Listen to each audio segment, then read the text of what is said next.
ấy à lươn mà hay ta nè nè tay cô xa mà អូគ្នាមានណាត់ហ្នឹងហើយឆ្លៀតយកឲ្យហែងហ្មងទៅ ở con chấm tí á chấm tí vô lên អេប៉ុន្តែគ្នាបញ្ញាពេកអត់បានយកលុយក្រៅមកអាប់ឲ្យទេចោះហែងមិនព្រម scan តាមរយៈ Bridge Bank KXQR របស់គ្នាហ្មងទៅ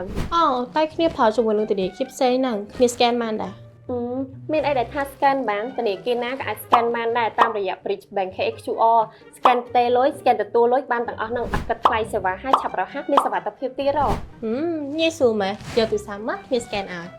ដំបូងគ្នាគ្រាន់ចុចចូលទៅកាន់កម្មវិធីទូរស័ព្ទដៃរបស់ធនាគារ Bridge រួចចុចទៅលើមុខងារ Bridge Bank KXQR ហើយវានឹង load KXQR របស់គ្នាអញ្ចឹងអាចឲ្យ scan មក lên bỏ kem này ta cái tới á kia họ tập cá cho mình cái này ní là bỏ thằng kia bị chết đai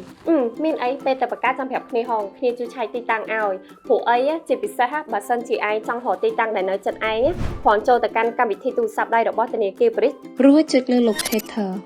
ឯងនឹងឃើញទីតាំងដែលនៅចិត្តផ្ទះឯងហ្មងនិយាយចឹងគ្នាប្រញាប់ទៅសិនទេណា con chờ bye bye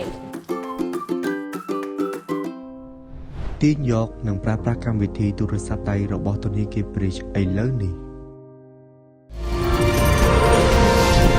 ធនាគារ Bridge ឆ្ពោះទៅកាន់អនាគតកាន់តែប្រសើរ